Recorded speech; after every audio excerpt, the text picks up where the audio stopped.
Good evening or good morning, wherever you are, whatever time of day it is when you listen to this. It's the 3rd of, I wanted to say July, but it's the 3rd of August.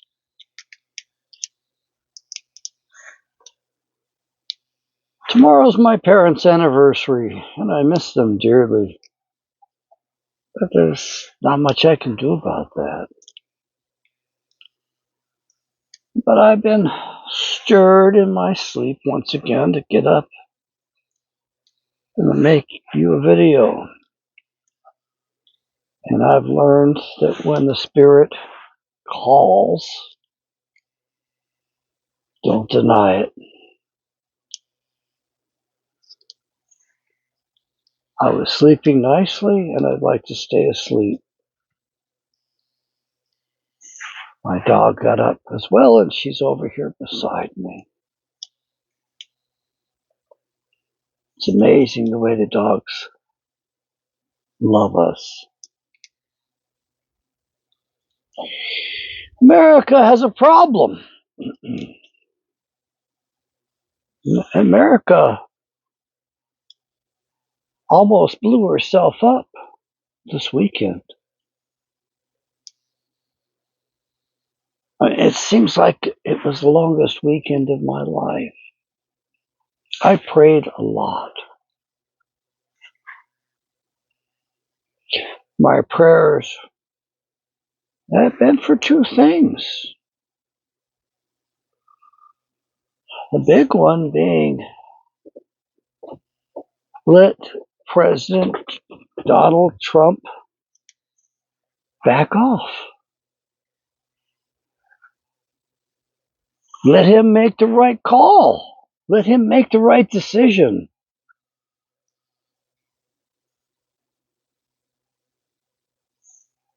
And he did. And right now, the world is doing some stupid things. Rather than being grateful for the reprieve, because it was close and it's still dangerous right now. People are busy deriding the man, and he's not in any mood to be derided. His resources are wearing thin. You have to remember that a decade ago, 10 years ago, he ran for office. A lot happens to a man in 10 years. He changes quite a bit.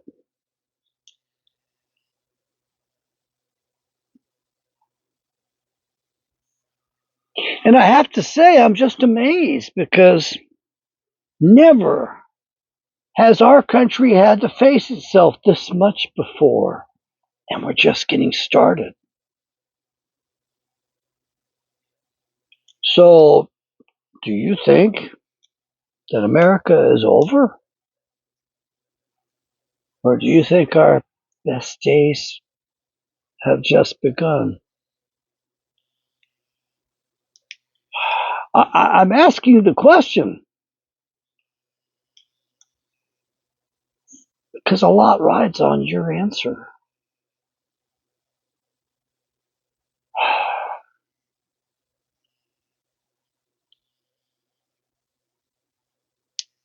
I've been writing United States presidents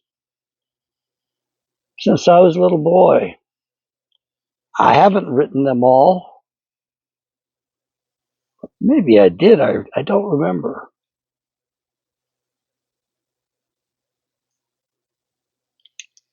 No, I did not write Barack Obama. I did not write Bill Clinton.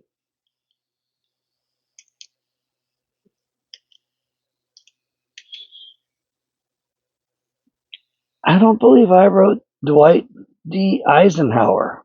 But I wrote Kennedy. I think I still have the letter somewhere that I got back from.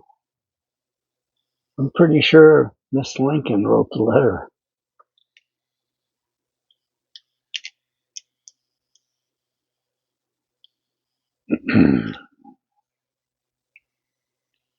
And I've gotten some letters back from Donald Trump.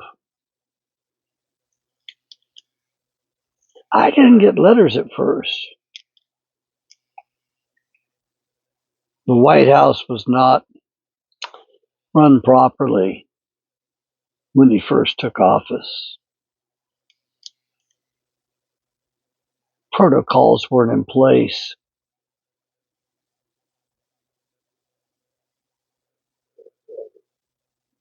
My life mirrors this nation to such an extent that I fear for my nation. I I'm towards the end of my life. That's for sure. I'd love to be able to say I don't mind that. But when I see what we are leaving behind, I mind.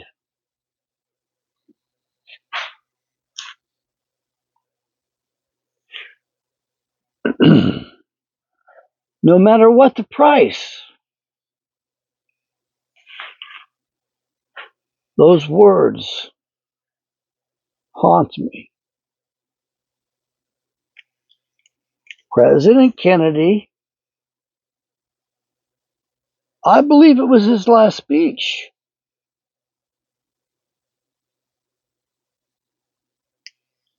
And 1 week later, they murdered him.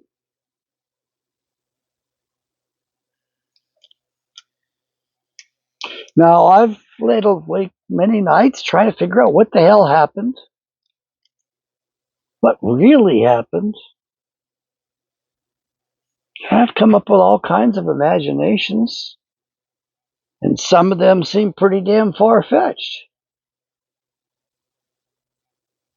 But the truth is usually a real stretch. We have trouble believing it, and typically we don't want to face it.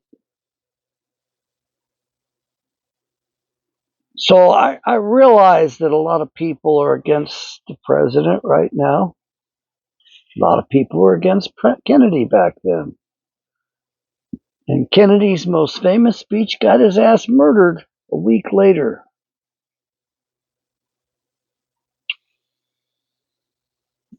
Now, there was another man, and he didn't quite give a speech, but he created a scene. He turned over, well, we claim he turned over the tables of the money changers. Within a week, he was dead. But he disrupted more than just the table of the money changers. He upset the entire apple cart, which is what President John F. Kennedy did. On November 4th, 1963, there was a young man, deep, deep undercover, a very brilliant and intelligent man, was serving his nation. And he saved President Kennedy's life from a certain extermination in Chicago on November 4th.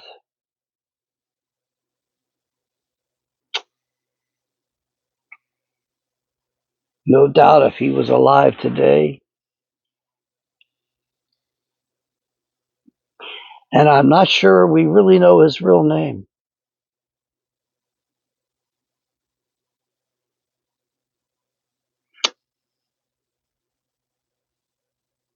But they figured out who he was. and they needed a patsy. So they set his ass up, and he became the most famous patsy ever. And his grandmother insisted that he was working for the government deep undercover. He had told his grandmother the truth. She was proud of him.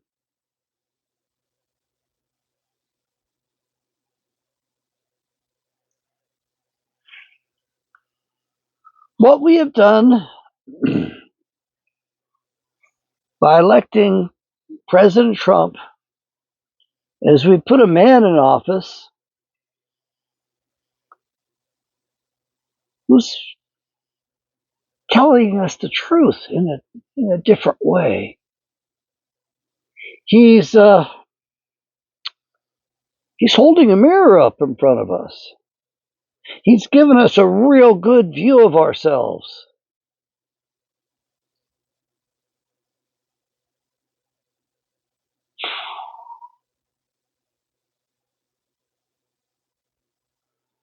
The problem is he doesn't know what he's really called to do right now.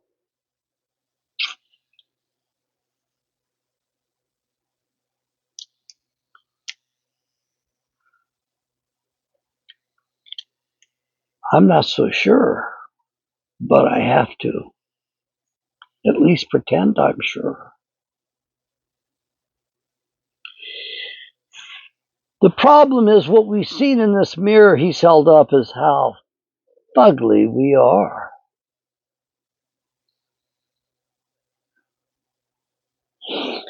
How fugly we've become.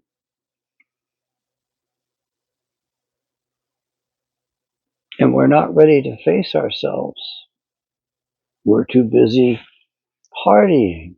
We're too busy waving the flag, inebriated. We're too busy in the sunshine. We're too busy indulging and pretending everything's okay and everything's going to be okay. We're not out of the woods yet. But the lion has come out of the woods. That lion is Persia. How long has that civilization been in existence? Well, during this Earth age, that's right.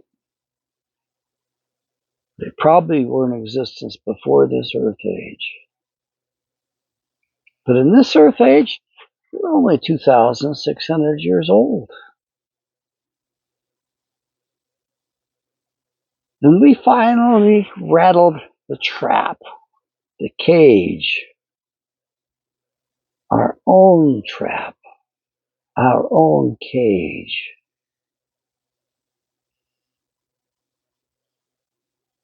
Do you like what you see? I'm not sure I do.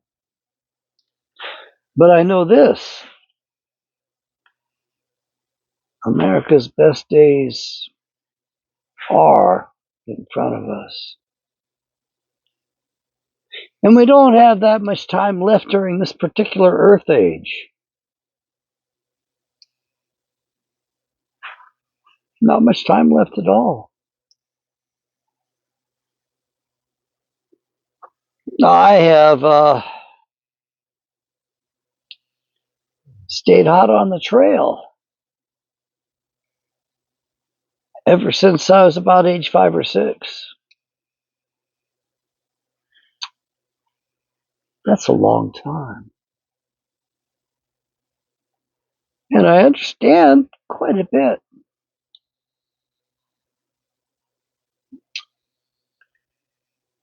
And I can tell you, I wish I'd have been a better little boy. I wish I'd have been better at this, better at that. I wish I had been better, period.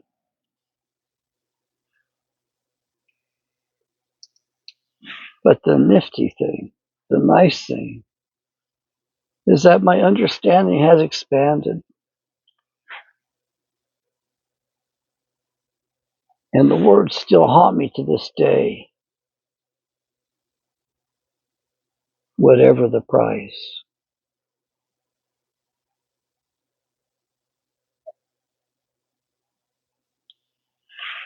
I was 11 years old. I had just turned 11 years old. It was in sixth grade. I went to school that day not realizing that my life would be forever changed, that my being would be scarred.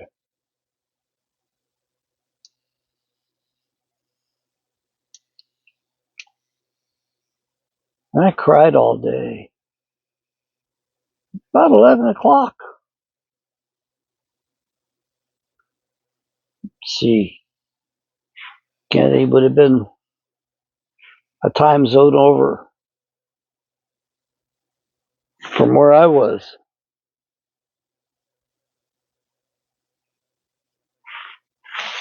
You're going to have trouble accepting this, but I'm going to tell you the fact anyway.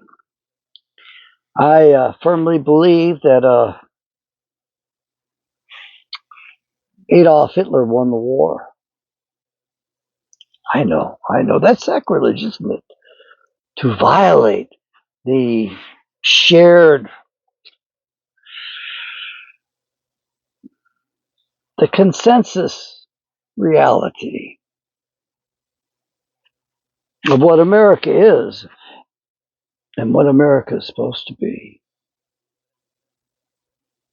We haven't lived up to our standards, our promise, our example that we claimed we were to the rest of the world.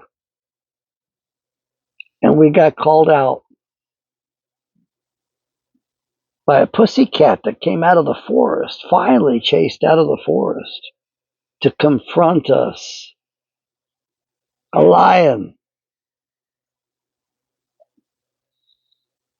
I know that the interpretation for the particular book I'm thinking about is that this is the Messiah. This lion is the Messiah. Really? Then why isn't it an American lion?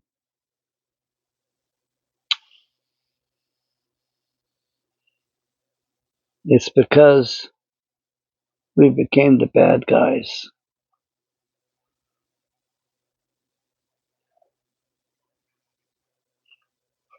Kennedy told us a week before his death, we are ruled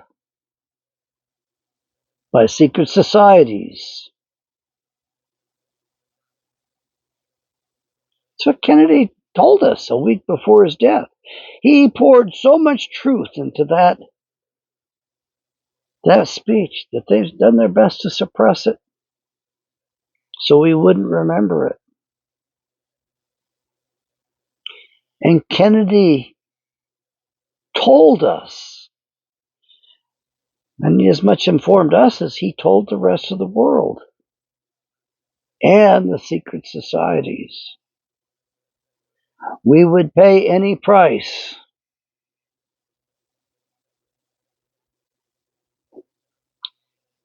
Really. Long time ago, a man sent his son down here. He paid the price too. Really.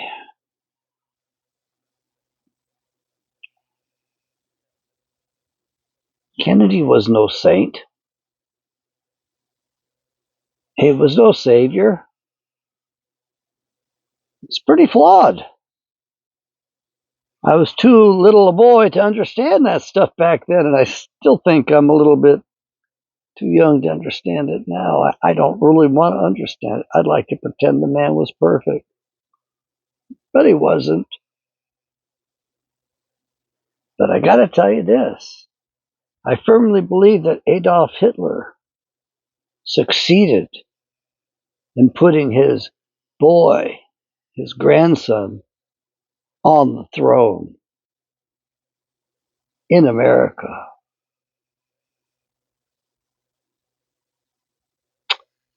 Pretty brilliant when you get down to it. Not only did he put his son, his grandson, on the throne in America, he put a couple of his granddaughters on thrones in 2, 3, or 4 other nations. If you can figure that out, please put it in the comments. I want to know.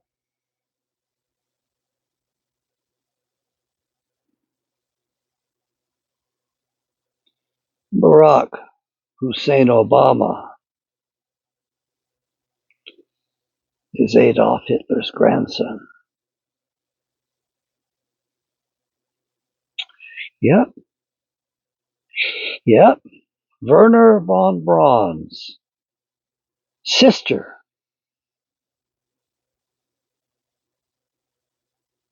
appears Eva von Braun was his grandmother.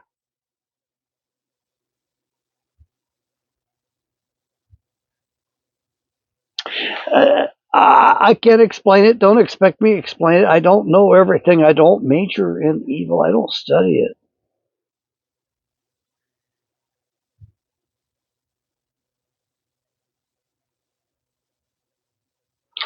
You people don't realize what Donald Trump just did.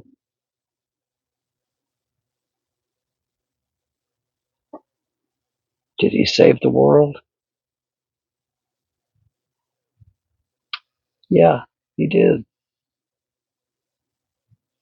And you got people running around saying, and I hate to repeat the word, because they're busy deriding the man rather than being grateful. Hell, we're all breathing today. We're alive, most of us. Some people are going to be dying in the next 6 months. More than 2 million people a day are going to be dying in the next half a year or so. That's the outcome from this war. That's one of the outcomes of this war is we're going to lose 400 million people. All of us, our food prices are going to go up across the entire planet. We'll pay any price. That's what Kennedy told us.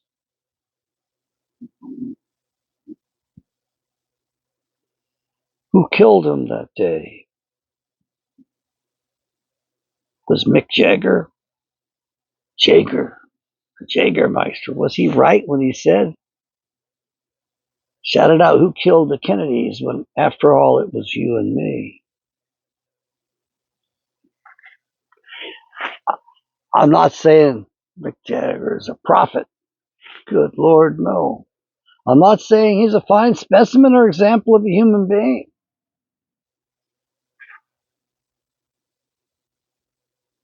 But the insight is just incredible.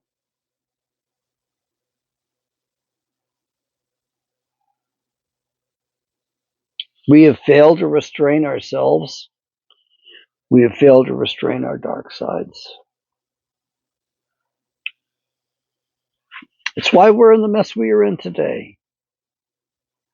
I know I took part in the downfall, destruction of America too. I lived in the culture. I went along right with the program, a program dictated by the secret societies who operate through our not so secret societies out of Langley, Virginia, out of everywhere.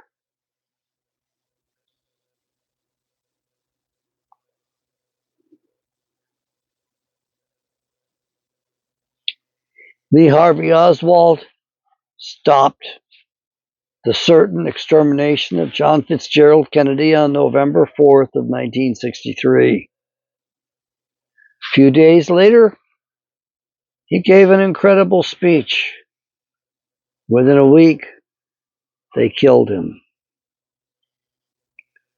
Who was it that killed him? Well, boys and girls, the mirror's up there for us all to see. We get to see the truth. Can we accept it? Can we accept how corrupt we become? The motto for the United States should be, pay me. Please don't get me wrong. We all like to be paid. I prefer to earn my keep. Don't know if I've done a good job of that or not. I don't think so. I think I probably should have. I should have been paid more. Should have gotten more. I should have done better. But I didn't wise up in time. I didn't realize how evil the world was, how evil our culture had become. And the evil that perpetuates our culture is the sort that I don't know if we can put that genie back in the bottle again. We see the true nature of women. And I'm going to tell you right now, I have an excuse for it. And the excuse is they were given that nature for the purpose of survival of the species. Pretty twisted. When you look at how they transmute those energies and how things can come out in different ways and how they can live different lives. And of course, they're never going to cease blaming Adam. Okay.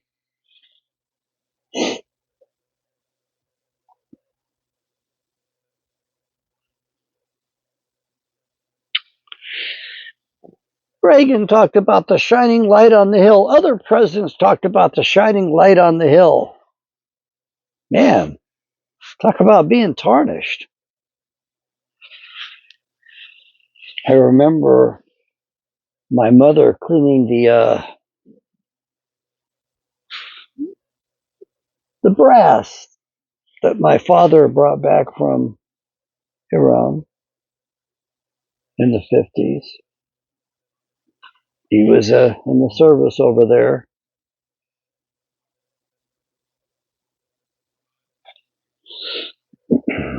And he brought back a brass table with some other brass pieces, and my mother would get out the Brasso regularly and clean that stuff. God knows how dangerous those chemicals were. I'm going to sit back. Oh, I can't sit forward like that too long. Not good for my lower back, so I'm sitting back in my chair. Forgive me for not being fully dressed in a suit and tie and all that stuff, but those type of accoutrements are kind of difficult to maintain in my current circumstances. I hope they'll change a little bit. It would be nice to dress again in fine clothes and have a little bit cleaner environment, a little better maintained.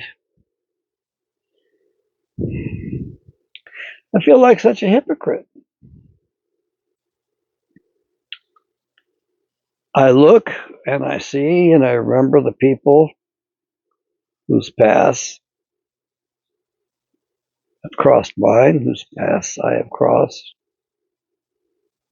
And I have to admit, I wish I'd have been better. I wish I had known more. I wish I hadn't been so cocky and so self-assured, so conceited. They had me convinced because I could regurgitate their facts so much better than the other dumb son of a bitch that I knew it all. They had me convinced that they knew it all and they were going to teach me all of it. Wow.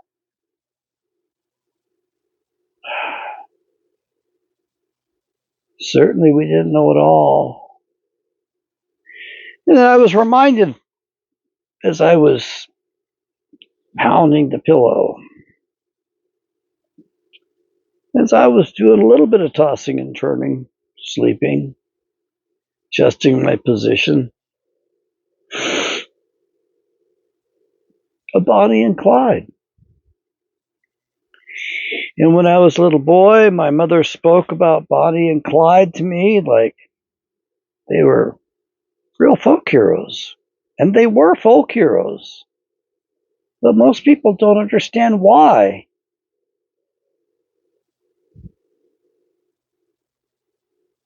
Went to Louisiana and I met some of the local people. And they told me, even in their poverty, even in the humble lives that they led, they remembered why Bonnie and Clyde were so famous. Now, they didn't go around killing cops. That wasn't their mission. That's not what they wanted to do. But apparently, Bonnie feared for Clyde's life and she killed a police officer defending her mate, her partner in crime, Clyde. They dressed up nicely. They had the fastest of cars. And they lived a life out on the run and in the countryside, driving those roads, which you have to spend some time in the States to realize what those roads were like and what they're like, and how they've kept a lot of that quaintness to a certain extent. And I'll never forget that they were so dangerous that the FBI laid in wait and ambushed them and dumped magazine after magazine of machine gun rounds into that car. Just punched holes into the whole thing. No one was going to survive that. And they knew that. They didn't want to bring him to justice. Why? Because the truth would have come out in the court. Why were they so famous as folk heroes? It wasn't because they were robbing banks of the money. It was because they were taking the mortgages, robbing banks of the mortgage paper, and destroying the mortgages, returning the property to the people. Because they realized the grand theft that was going on with our banks and our banking system. That's why they were heroes, because mom and pop, who couldn't afford the interests, who couldn't afford the payments on this god-awful slavery system that had been foisted off on the American people, Bonnie and Clyde were destroying the original papers with the signatures so that their property somewhat returned to them. I don't know all the details. That's just the general gist of it. That's all you need to know. It's all I need to know. And the FBI didn't try to take them into custody. They murdered them. I don't know if they may have said that they'd never be taken alive. That was said of me one time. How did I find out? I got stopped because I ran a stop sign. I didn't even see the stop sign. There were two stop signs, one in front of the other, a little bit of an angle, and there was a police officer in the neighborhood. I didn't see him either. It was a nice sunny day. And the next thing I know is a police officer stopped me on the road behind me, yelling at me from his car. Put your hands out of the window. And I'm like, what the? Yeah. So what did I do? Well, I was driving a sedan, respectable automobile, four-door. It's what I could afford. I think I could afford. There's a note on it that was too big at the time, but it's probably nothing compared to the notes that are on cars today. Hell yeah, I put the window down. I don't think I put it all the way down. I put it down at least halfway. I put my hands up out of the window. I said, officer, what's going on? You're scaring me. But I yelled back at the officer. And this guy comes up. At the time, I had long hair. Well, not very long, but I had hair, and it had color in it. And his hair was white. He was older than I was. And the officer comes up and he gives the all clear signs on the radio. And, and he tells me why he stopped me. And I'm like, I didn't see him. I didn't see the stop sign. I mean, okay, fine. I made a mistake. And he tells me that it was in the record that I said I would never be taken alive. And of course, I told the officer, I said, officer, where did that come from? Where did you get that idea?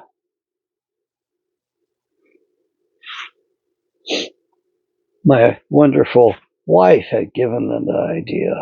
I married a bad girl, someone who was really bad for me, and I didn't realize it at the time. Tried to marry her. Jeez. And apparently she had made some complaints about me and put that in the record. And the officer come up and he explained to me what was in the record. And I'm like, officer, I said, hey, if you need me, if you ever want me, just call me up. I'll come down to the station. And the officer was actually pretty kind. He told me there were 4 cars ready to come in to back him up because they thought I was dangerous. And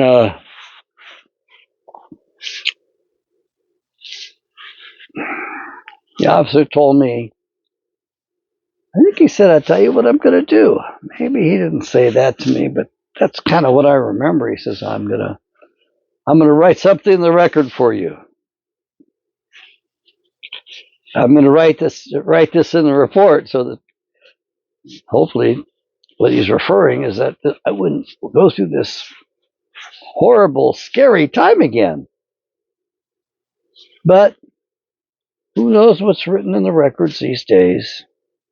Because we do live in a police state, and they will put in those records whatever they want, and they'll decide whoever it is they want to execute at the moment. They will set up the other police officers so they'll be scared shitless of you because somebody made a false report. Now, I don't think I ever said I'd never be taken alive. What the hell? Why would I say such a thing? I mean, there's a problem. If there's a problem, okay, there's a problem.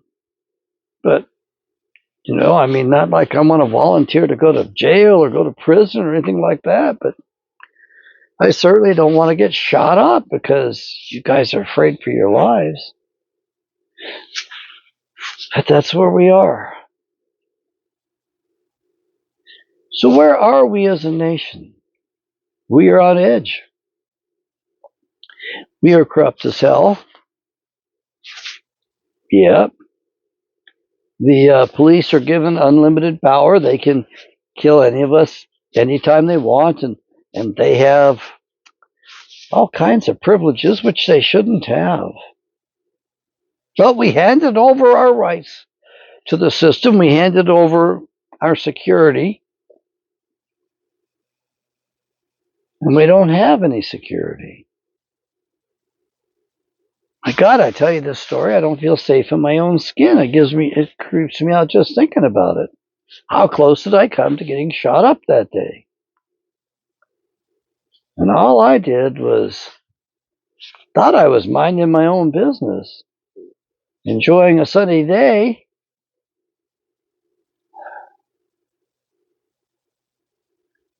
Wow. I'm real grateful that officer stopped me. I'm grateful it was a senior officer. I'm grateful that he had white hair on his head and he was in pretty good shape. And I'm glad he had the wherewithal and the means to tell me he was going to write that in the record.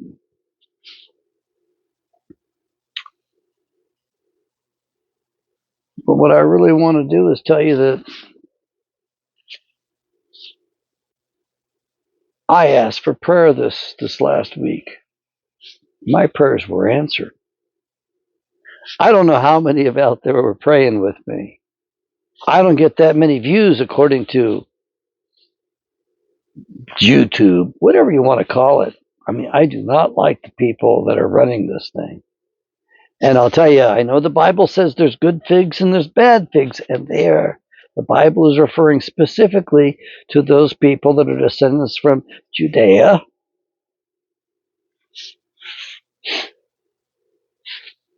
Alan Dershowitz is an example of a bad fig, in case you're wondering, but he kept his underwear on.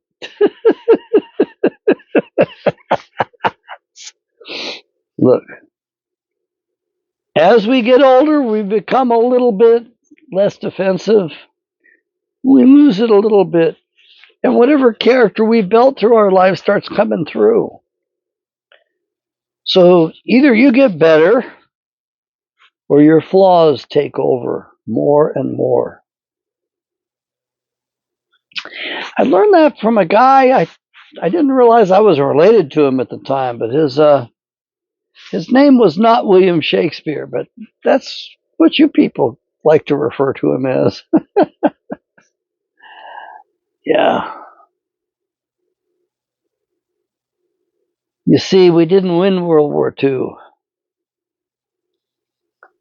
The bad guys who declared war on Adolf Hitler were the initial victors. But at the end, Adolf's getting the last laugh. His son reminds me of a guy, a federal or CIA agent that was trying to harass me one time. Sends me this thing. It sends me a series of videos or series of images on my cell phone that I did not like. They were designed to make me more paranoid than I was already. And he was calling me out and set my ass up. And he had a bunch of other people in the background that were watching this thing as he was playing me in text messaging. And at the end, it says, "Mine a nigger." And it's kind of crazy because that's the caption on Adolf Hitler's smile, creepy smile. I don't think that was a real picture of him. I don't know if it was doctored up or whatever, but it was creepy looking. But you know, it's kind of amazing that Adolf Hitler has got a mulatto boy who became president.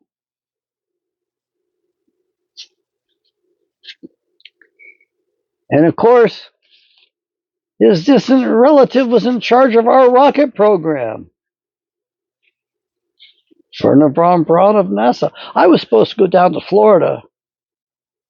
There was a fellow down there I was going to hang out. I'm pretty sure he's deceased by now. He was in a wheelchair 15 years ago. I was going to visit him. It was a little less than 15 years ago. It was a little over 10 years ago. I never did get down there, but I really wanted to visit him and hang out with him because he hung out with the German scientists in NASA. They had adopted him and told him stuff, and I knew he knew stuff. And I knew he was starving pretty much. I figured, man, I'll go down there and I'll take him to lunch. I'll befriend him. I'll hang out with him. And he was going to fill me in on part of this big puzzle I've been working on. I don't think he's alive.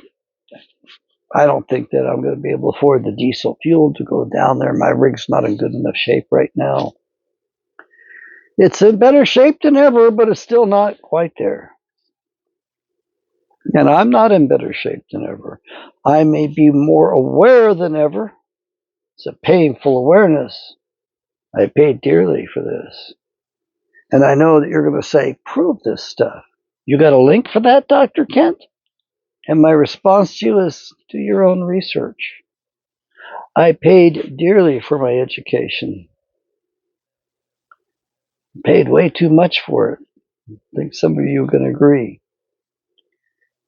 And I toughed it out, and I learned quite a bit.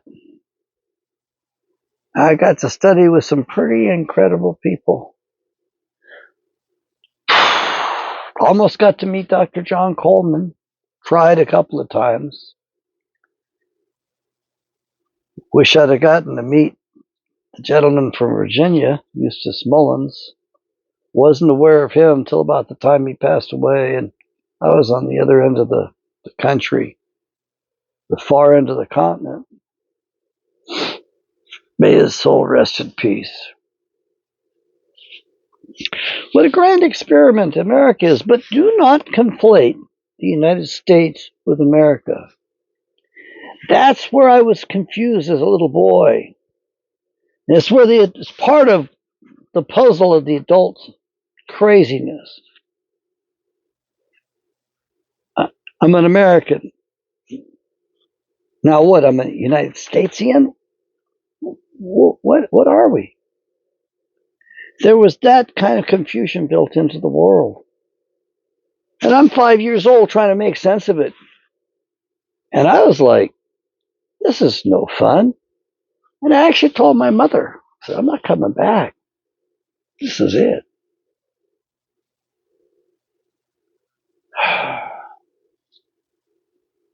I was born and I was protected.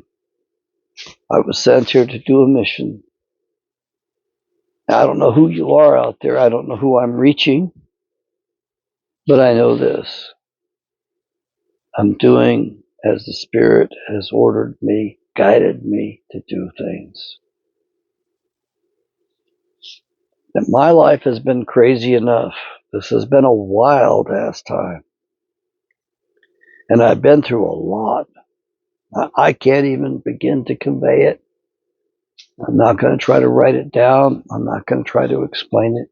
When I'm gone, I'm gone.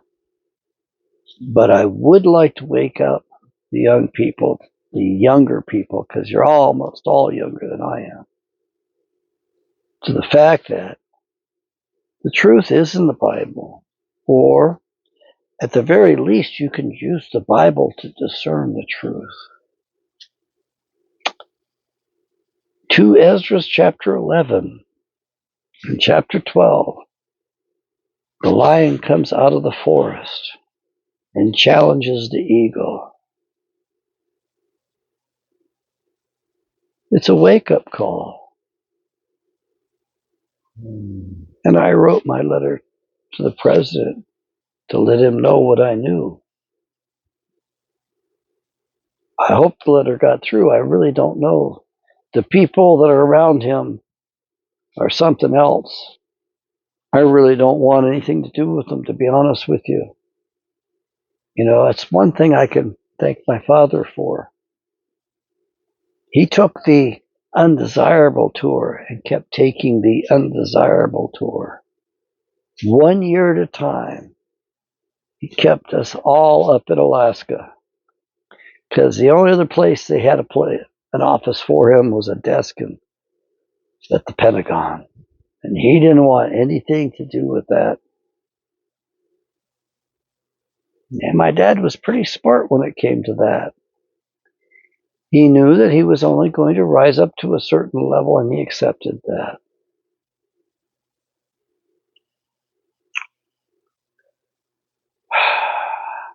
And he enjoyed his life. He made the most of it possible.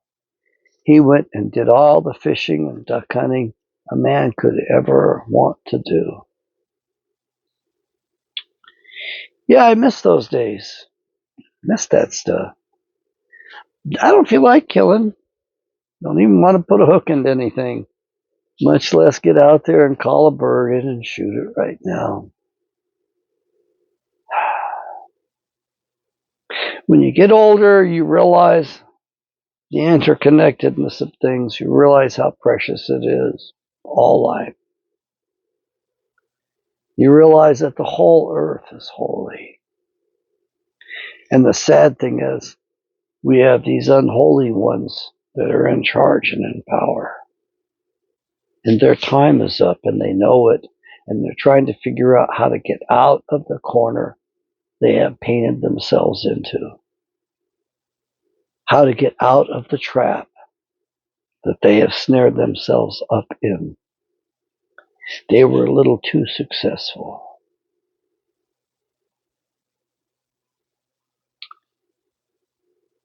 My president said we would pay any price.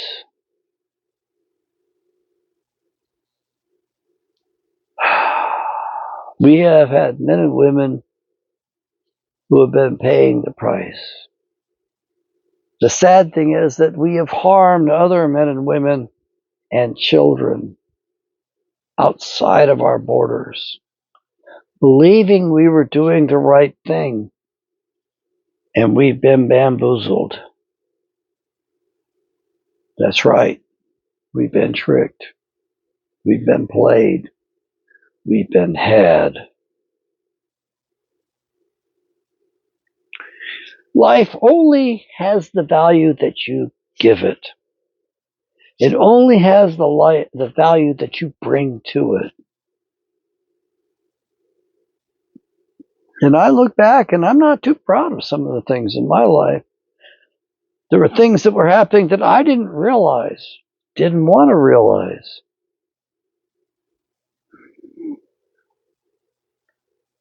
We all have our burdens.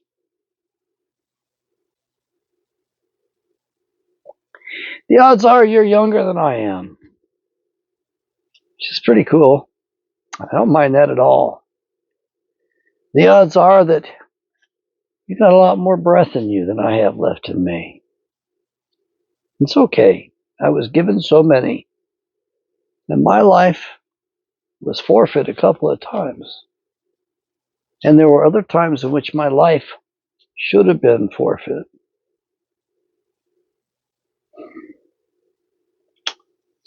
Like a month ago in this trip. Can't imagine. Didn't see him at the time. But can't imagine how many angels were clustered around me at that time.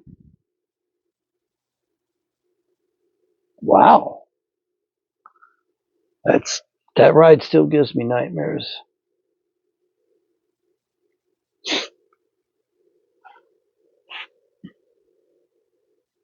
It's getting better. It's been less than 6 weeks, so it's just an acute stress disorder for the moment. But it's a pretty rational and reasonable response to what I experienced, believe me. I mean, I've been on some wild rides in my life, but that's one of the top 3 for sure. That, the 25-foot Boston Whaler ride outside of Seward with my father and those 2 GIs. My dad usually didn't say anything to anyone, but that was one time he had to tell them, don't do that again. The screws were coming out of the water. We were riding those swells, and those son of a bitches were riding that whaler for all it could do. And we were going down in the depths and up and out, and I didn't dare flinch or move a muscle because I was afraid I was going to end up off the end of the boat. I was pretty light. My dad was heavier. He and I, we didn't talk about it, but we had scared the hell out of both of us. Twin whatever they were, outboards on that 25-footer, and it was coming out. The screws were coming out of the water. We were jumping. Woo, baby.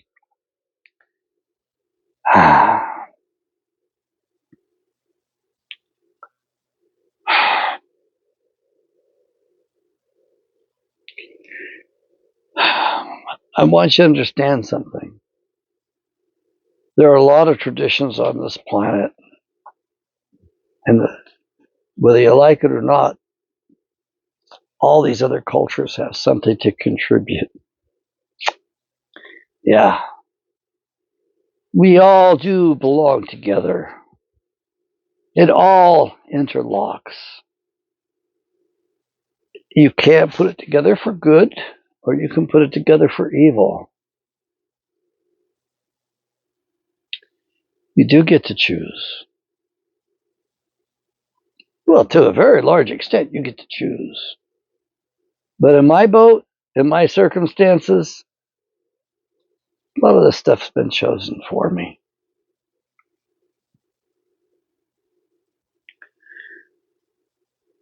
The paths I've crossed, the people I've known. There's a few things I wish I had done more. One of the things I realized a while back is you never know when the last time is that will be the last time you're going to be able to talk with someone. However, probably, definitely in the last half of my life, I started to recognize those moments.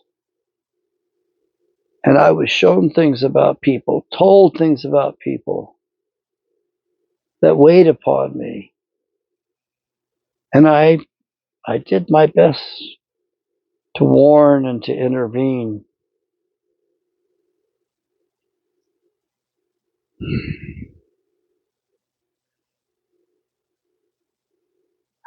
It's been nice. It's been nice walking in the spirit to a certain extent. Painful, but it was nice being able to warn. And there were some people that just didn't want to be warned that I couldn't warn. It just wasn't quite, there was nothing that could be done about it.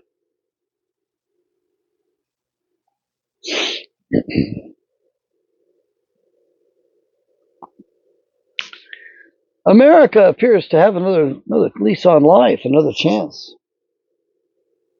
America has an opportunity to reclaim itself, to rebuild itself, to grab up the documents upon which our nation was founded and to actually adhere to them, to study them, to live up to them.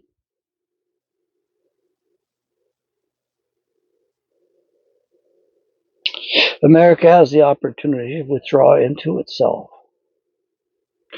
to a certain extent because the enemy has come here and they've been here. And the sad thing is that we've been run roughshod by the bad guys. They've been in charge of us for way too long.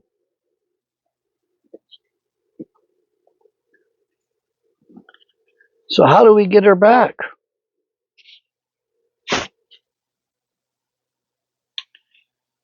Y'all get to tell me. You're here. You're at the end of my video here. I can't tell you how long it's been. I can't read the letters, the numbers. Where's my glasses? They're somewhere else.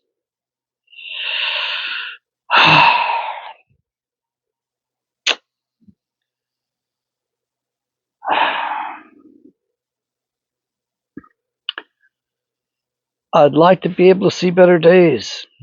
I'd like to be able to see, I tell you, I see better days for us all.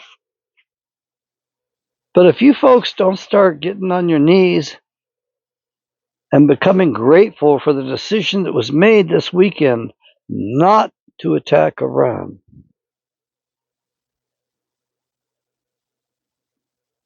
how much hope is there for you? The year of the horse.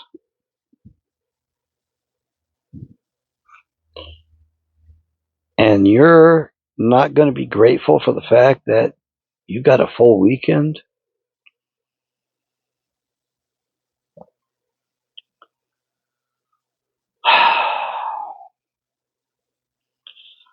I am. I didn't think we were going to get through this weekend. You need to understand something. Yahweh has some characteristics which we also have. That's just the incredible thing. As it was in the time of Jonah. Everybody focuses on the fact that Jonah was swallowed up by the whale. The fish, what, for 3 days, 3 nights? Oh yeah. That does really mirror what happened. That was a predecessor for what was coming. Nineveh was marked for destruction. Yahweh wanted to save those people. Yahweh claimed them as his. Jonah didn't want to prophesy to them. He didn't want anything to do with them. Jonah did not like them. He hated them. He ran away. He took a deep ocean ship, one that was capable of going worldwide, including across the Atlantic and up the Mississippi River to Solomon's Mines. Yeah. And he headed out across the Mediterranean because he wanted to get away from Yahweh. And he had a rude awakening. And he went back and he did his job.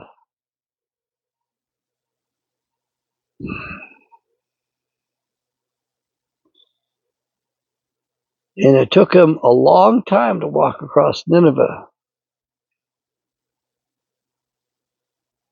And Yahweh told him he had what, 100,000 or 400,000 or 60,000?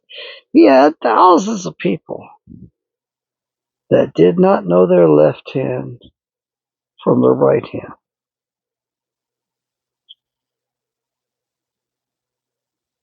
And Jonah went back and he went across that town and he did his job. And he told them Yahweh planned their destruction. Yahweh had judged them. Yahweh was going to destroy them. And the king heard about it. And the king repented himself. And he didn't tear his robes. No, he didn't commit that crime against his own throne, his own kingship.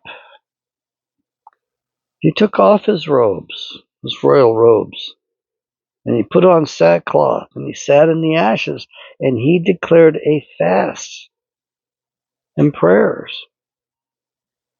I think they fasted and prayed for 3 weeks. I might have that one wrong. I don't remember it. It's been a little while since I've read it. Nineveh was spared. Why was Nineveh so important that that was written in the Bible? Because Nineveh to this day exists. And what did the ISIS try to do to Nineveh? They tried to destroy those statues that we can't reproduce. Those giant statues that are like 14 feet tall, carved out of granite. Winged lions.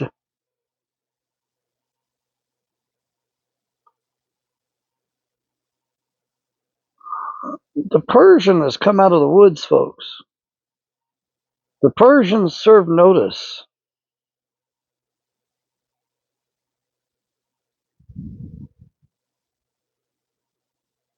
The lion gave notice to the eagle.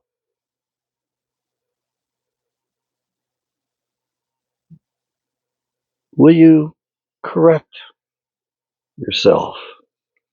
Will you correct America? Will you live up to your claims? Will you rise up and fill the shoes that supposedly are yours or were yours? Will you become that shining beacon, that city on a hill.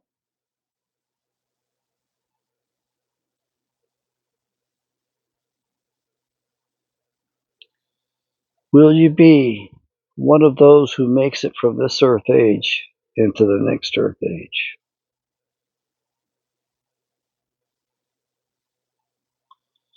May Yahweh bless.